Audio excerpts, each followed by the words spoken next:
Hey, good morning or good afternoon.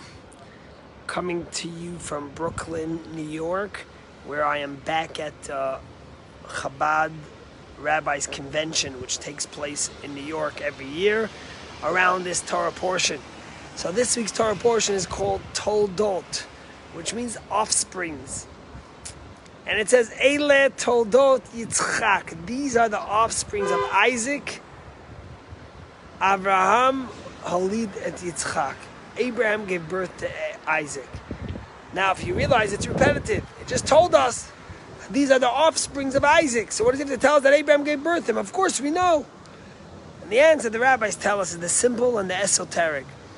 And the simple, very simple, the rabbis say. People laughed. Abraham was 100 years old.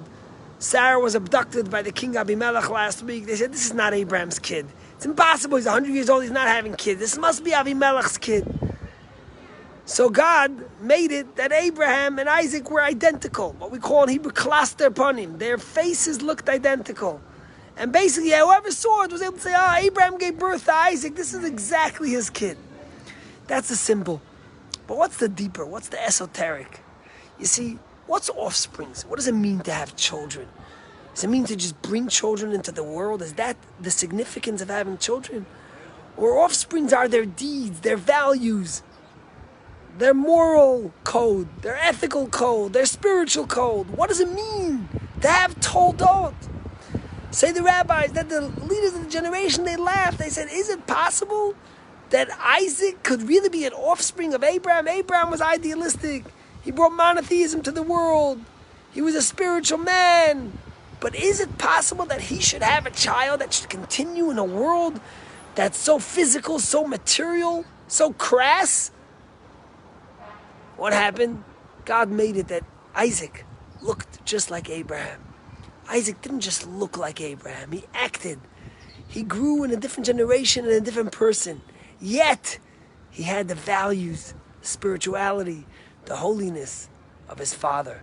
And that's what it says, Eile Toldot Yitzchak. Ben Avraham, holy to Yitzchak. You want to know what offsprings are? You look at Isaac. You look at the idea that you don't just look like them physically, but you act like them. You carry the values, the principles. You know, for a Chabad rabbi, this weekend is a weekend to really think and to really contemplate and have introspect.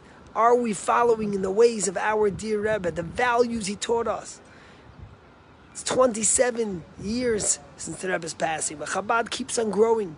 Just since COVID, over 100 Chabad families went out to start new establishments.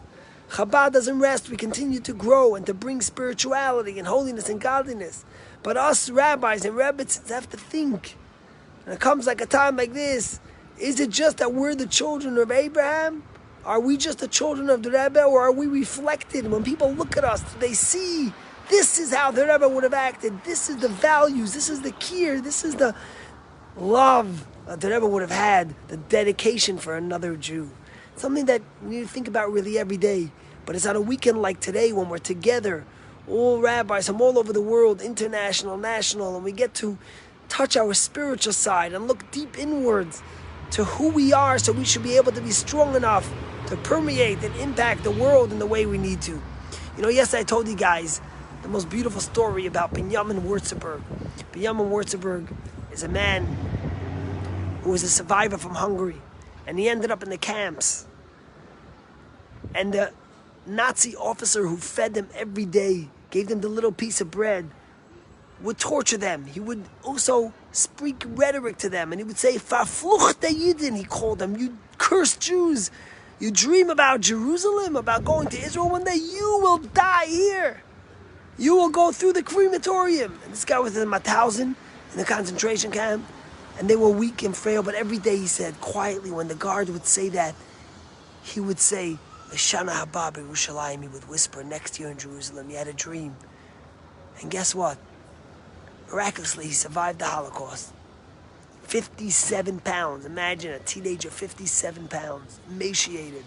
He made it to Israel, and of course the British sent him away to Cyprus, where he met his lovely wife Miriam. He got married. He spent the next 50 years living in Afula, Israel, working in the construction business.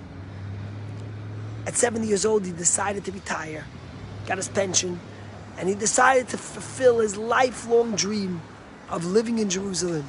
He came to Jerusalem, he came to the Kotel, and he went to the people in charge and he says, I want to become a janitor. I want to become a person who cleans the floors and the walls of the Kotel every day. And they said, are you kidding? You're an older man. You won't be able to do it. He says, no, I'm strong. And he showed them he's healthy. They said, well, why would you want to do it? Why don't you retire? And he said to them, every day when I lied in the camps and I dreamt about coming to Jerusalem, this was my dream. And so for the next 25 years, this lovely man, Binyamin Wurzelberger, every single day he put on his janitorial clothing and he came to the Kotel and he wiped the tables and he cleaned the walls of the holy Kotel, the dream of his life. But he became sort of a legend.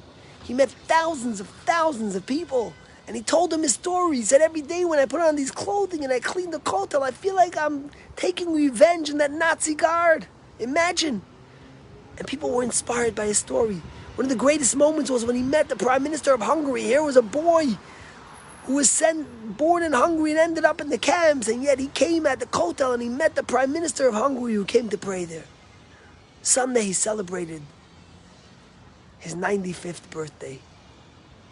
And Monday morning he passed away and was buried in the holy city of Jerusalem, which he loved so much.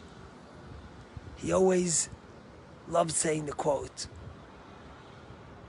Yivarecha Hashem Mitzion, or Betuvi Yerushalayim, and see the good in Jerusalem. He loved Jerusalem. He had a vision, he had a dream. He didn't just look like a Jew, he lived like a Jew. He had the spirituality, he was true offsprings. May his soul be a memory, and may we all remember, Eila told it Yitzchak ben Avraham, who are we?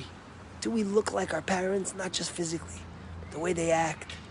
Do we look like the chain of thousands of years of Judaism and the sacrifices they made for us to be here today? God bless you. Have a good day. See you back in Boston tomorrow.